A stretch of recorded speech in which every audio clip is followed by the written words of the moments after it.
What you won't see will kill you. Hey, Creating Maven. I'm Joy Spencer, your reframe specialist, with one important message. Your real work, it's not your job or your career. Your real work is what you create. And what you create is what sets you apart and makes you incomparable. It's your legacy. I'm here to show you a whole new way of working so you can create with your gifts, make a unique contribution, and finally get paid to be yourself. This is Reframe to Create. It's time to leave our ostrich ways behind.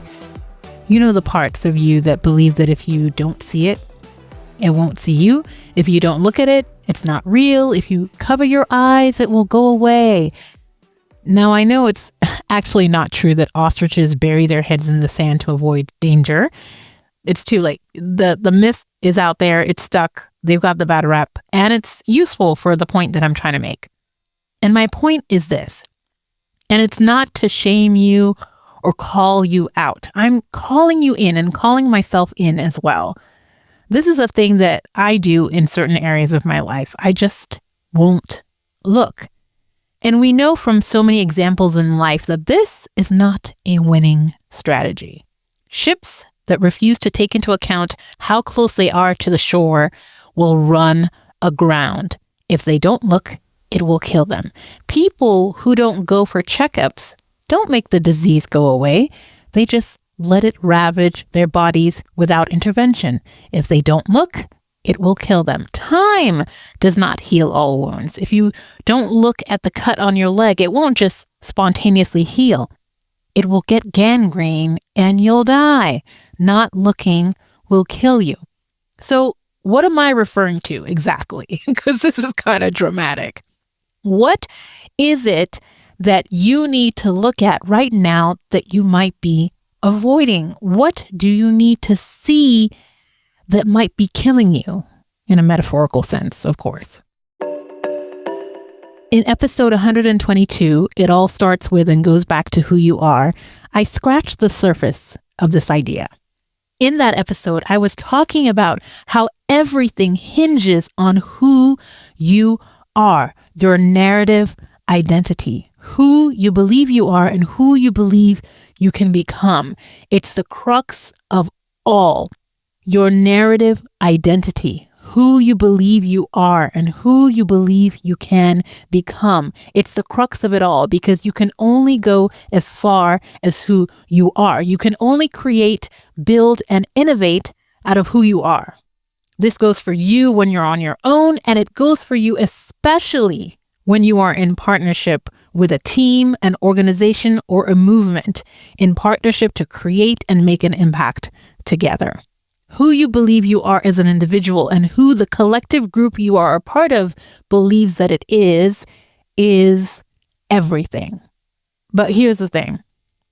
Most of the time, you're not paying any kind of attention to this, to who you are, to who you believe you can become, your narrative identity. It's something you assume you know. It's something you assume is working for you, and you just blithely go about your business, not paying any attention to it at all. You never do any work. You don't bring it to light. You don't make it visible. You don't make the invisible visible. You don't do the work to reveal from the dark depths of where it lives to give it some sort of voice. But this is a mistake. What you won't look at will cause problems. In fact, it's already causing problems. You know this. No matter how hard you try to act like it's not or like you don't know. And sometimes if it gets bad enough, it will kill what you care about. Whether it's your dreams, your focus, your creativity, or in the case of disease, run amok your very life. My accountability partner and I have been getting a heavy dose of this lesson lately as we've kicked off our year with a hard look at the money. And boy, are we seeing for the first time what we haven't seen before. But even though it's been a gut punch, it's a relief at the same time because I can't do anything about what I can't see. I can't do anything about what I won't see. And if I won't look, I can't see it. What ending 2025 and entering into this new year, 2026, has reinforced for me is the critical work and lost art of making the implicit explicit. There is a world of difference in thinking something, and it's a whole other world to say it out loud and write it down so that it is living and in the world and visible. There is a world of difference. It's not the same thing. The power of a thought is locked away until it is voiced out loud or revealed in writing. The same goes for the power of a narrative identity that's just assumed and in the ether. It's not as powerful as one that is voiced out loud and revealed in writing. You are not doing the same thing when you allow yourself to silently assume and think whatever. You are not doing the same thing as those who are making the implicit explicit, as those who are giving voice, as those who are making the invisible visible. This is why I am always challenging teams when I work with them to say it out loud and to write it down. I can't tell you how many times people, whether individuals or groups who I work with, and I'm made to write something down, say afterwards, wow, doing that was insightful because before we started this, we assumed we already knew all about this, but it was completely different. It was a completely different thing to see it in writing, our writing. It was different to hear it out loud. It was different for us to give it voice. And now we can make a different choice. This is a hard thing for people to admit, that they don't really know or have had a close look at who they are. And that this is probably what's making everything else that they're trying to do even harder. It's what is killing their vibe. It's making strategic planning a waste of time. It's making sustainable goal keeping frustrating, if not downright impossible. You're probably reacting to this as I'm saying this to you and calling you out on this, or rather calling you in on this. And you probably are thinking, I have enough on my plate. And you're right, you do. You've got responsibilities and things to get done. And you might think, I don't have time to sit down and navel gaze about who I am or who our team is, right? But trust me, this is not a fruitless or indulgent exercise. It is not indulgent at all. And it's not just you who finds this work hard if you think that it's hard. I've watched my clients struggle to take a hard look at this with patience. And if it's hard for my individual clients, you can imagine how hard and what a struggle it is for my clients when they are a collective team trying to tackle this, or what they're mostly doing, avoiding this. I know a leadership team that keeps coming back to this work because they avoid it in favor of other work. When I mention again, when they come back again, hey, maybe we need to finally have this conversation about who you are, they don't brush it aside completely. And they don't brush it aside because I think fundamentally people get this on a certain level. But there is an impatience with the process and with themselves. And I can hear their thought bubbles like, really, Joy, this again? I thought we already fixed this. Isn't this like just fluffy, airy stuff?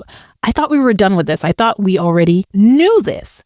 Isn't this obvious? Shouldn't we be getting on with other more important work? To which I say, but do you really know this? Have you really, quote unquote, fixed this aspect of your work? Have you really done this? Because if you're coming back to me from Spinsville and we're revisiting this, then this to me is evidence, solid, clear evidence that this work may have been skipped and skirted around, but it most certainly categorically was not done. No way. The only road back to creating the things that you want to create together, the only road for you and your team, your organization or movement to create what you want to create together is to get under the hood of your narrative identity, to reveal, reclaim, and reframe it so that you can create the things that you're here to create. So let's do it now, shall we? At least let's do the first step in this episode. Let's reveal. Let's look at what you're not looking at that's working against you because you won't look. The thing that is killing your vibe, the thing that is killing your creating power. Let's look at what's hidden and invisible. Let's reveal it. Revealing your narrative identity is about digging into some very specific questions. And if you're thinking about this for yourself as an individual, that's fine. You can easily change all of these questions to be self-reflective. But I really want you to think about this and do the work of digging into it as part of your team. Maybe it's a team you're leading or it's a team you're a part of. But either way, get in a room, rally the troops, and get down to these questions. So here they are. 1. Who are we? This is where the hot messery begins. The process doesn't make you messy. You're already messy and it's killing you. This process reveals your mess so that you can do something about it. What I find is that this part is messy because it's often the first time that members of a team are getting a window into how those with whom they are in the trenches day in and day out really see their narrative identity. And it can be a shock. It can be a, who are you? And who in the world do you think we are kind of moment. I've watched the dissonance displayed on people's faces and sometimes even heard people voice a sense of betrayal because it's become clear that who you say we are and who I say we are is not the same. And how are you not on the same page with me about this basic and obvious thing? And that sort of realization can hurt, especially if you've been working on something together for years, even decades. If at this point you're thinking, yeah, this might be too messy for our team to do on our own, you're probably right. And I'll share details at the end of the episode of how I can support your team through this type of messy conversation. But for now, let's dig into these questions. The next question takes you a layer deeper and embeds you within a broader context. 2, who do we belong to? This is about community. What community are we a part of, and how does that shape our values? Identity is never a solo project, not for individuals and not for teams. Not for teams and not for organizations or movements, not even for countries. All of these collective types of groups also sit within broader contexts of communal belonging. And that sense of belonging shapes their values. So when your team thinks about naming who it belongs to in terms of the broader community it is a part of and belongs to and owes allegiance to, then that begins to reveal the informing context of its values. Your team is not a floating island. It belongs to a community. And remembering who that community is critical to revealing and remembering your current narrative identity. 3, why do we exist? This is another question that is about your team in context, but this time in context as it relates to your purpose of service. What are we doing for this community that we say we are a part of? If we disappeared tomorrow, what would be lost because we are the ones who bring this thing to life in a unique way? This question is a way and where you articulate your unique value proposition. Very insightful question, especially if there are differing views on the team about why you exist. 4, what are our values? This is not just about stated values that have been talked about and written in a document and posted on a wall, but about demonstrated and lived values that show what you actually value. The only way to know and see and understand what these values are is to see it through stories. These come through stories that you tell about yourselves, especially when asked, what are we most proud of? This answers the question, what do we value? What is precious and priceless to us? What are we ready to fight others just to protect? 5, what does what we've revealed about our values mean for what we will and won't do? This question is important because we must have a red line in the sand. It's important to articulate your guardrails. These are not things to assume, but to state out loud. A lot of times, this reveals some conflicting values in a team, but other times it provides the fire and vim of recognition when you say out loud and reinforce the values that you hold dear. When you say, this we will do and this we won't.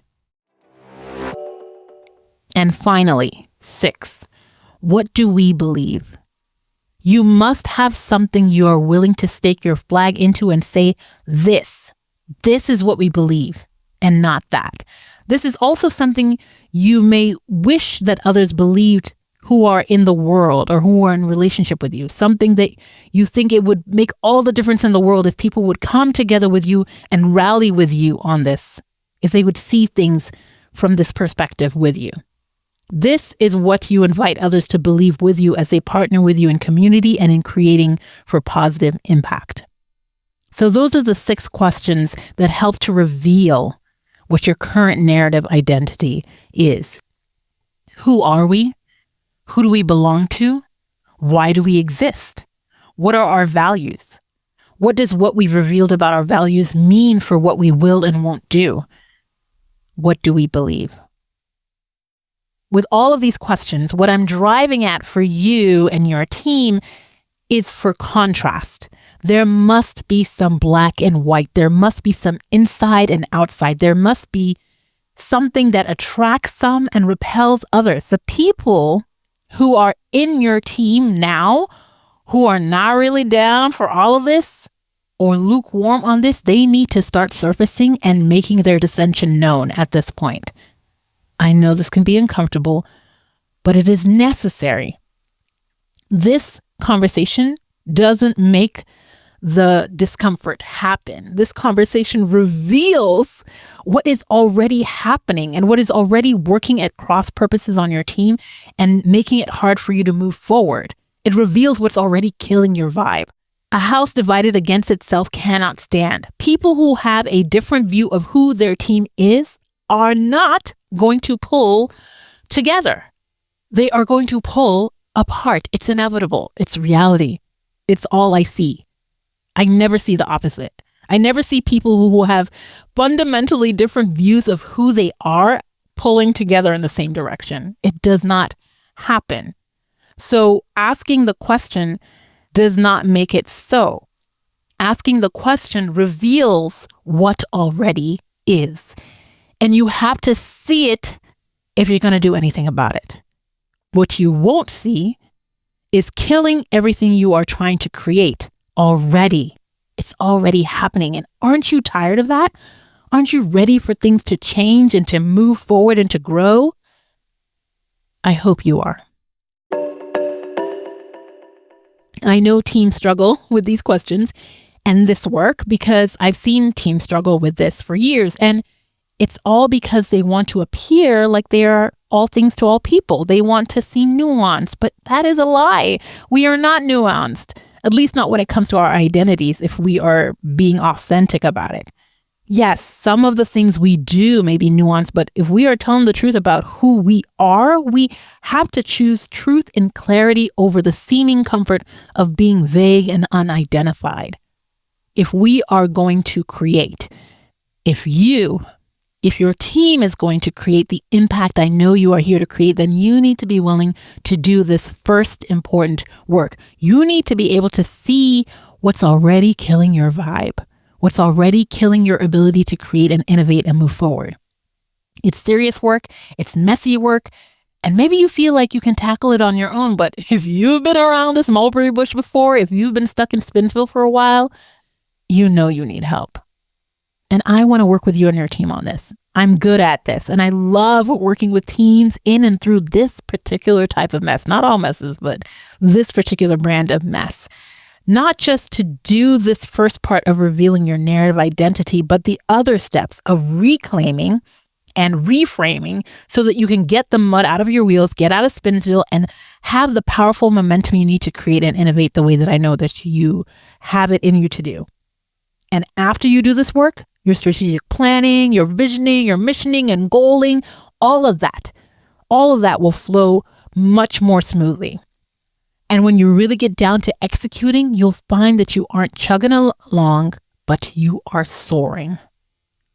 All the things that you want to create, all the impact that you want to have is on the other side of this work. And I'm here to help guide you through it to the other side. If you're ready, I mean really, really ready to do this work and get your creating power back, then send me an email at joy@reframetocreate.com with the subject narrative identity so that we can start to work to help you reveal, reclaim, and reframe your team's narrative identity so that you can create the impact that you are ready to have. It's time to reframe, to create.